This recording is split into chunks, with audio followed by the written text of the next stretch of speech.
You ever see someone judged in under 10 seconds and nearly lose everything in under 7 minutes? Today's story will shock you.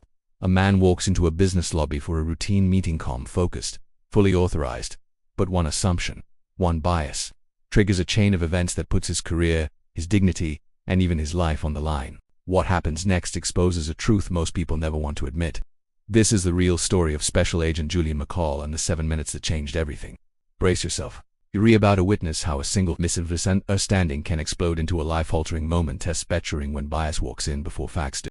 Julian McCall stepped into the lobby of the Fairmont Business Center in Arlington, Virginia, dressed in dark denim and a crisp button-down, a black laptop bag slung over his shoulder. He acknowledged a security guard with a small nod before leaning against a nearby wall, scrolling through his phone while speaking quietly into his Bluetooth earpiece. He was going over details for an upcoming meeting. From behind the reception counter, Tara Bledsoe narrowed her eyes at him. "You know that guy?" she murmured to the woman beside her. "He's been pacing and muttering. Looks strange." Without bothering to find out who he was, she grabbed the phone and dialed building security. "We've got a guy out front. Not sure what he's up to. Might want to check it. He's acting suspicious." Officers Travis Denham and Paulina Ray arrived moments later. Through the glass, Tara watched as they approached. Meanwhile, Julian stood by the wall reviewing documents on his phone. Double quotes, "Sir, can we talk to you for a moment?" Officer Denham's voice bounced off the marble. "Of course." "What's going on?" Julian asked. "Step away from the wall, please." "Keep your hands visible," Julian frowned.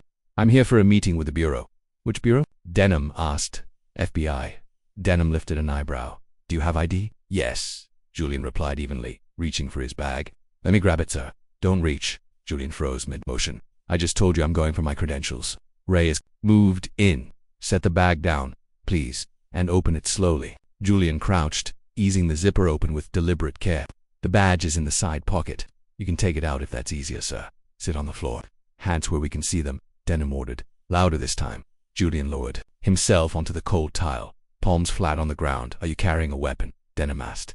"Yes," Julian answered. "Bureau-issued Glock 19 on my right hip, fully authorized. My credentials are in the bag's side pocket." Rhea knelt, opened the pocket, and pulled out the badge case. "Looks legitimate," she muttered. Denham still didn't ease up. "We still need confirmation." Just then, the elevator doors parted with a soft ding. Out stepped Agent Jennifer Rouse, her FBI badge clipped to her belt. She stopped instantly. "What the hell is happening?" she demanded. "Morning, Jennifer," Julian said from the floor. She strode forward. "Why is my lead investigator sitting on the ground?"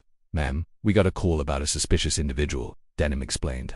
"This man claims to be Special Agent Julian McCall." "He is Special Agent McCall," she snapped. "He's here under my authority. You're holding his badge. So I'll ask again, why is he on the floor?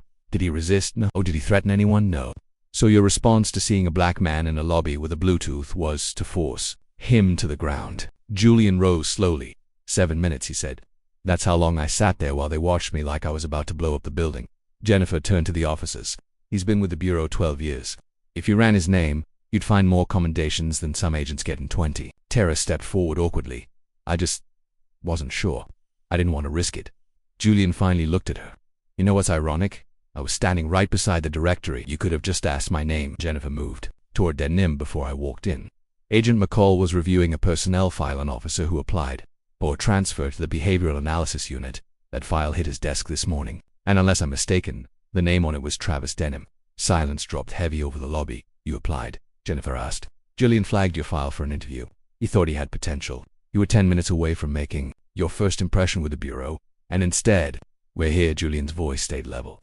"This is exactly why we talk about bias, because it doesn't have to look explosive to do real damage." Denham swallowed. "I didn't know."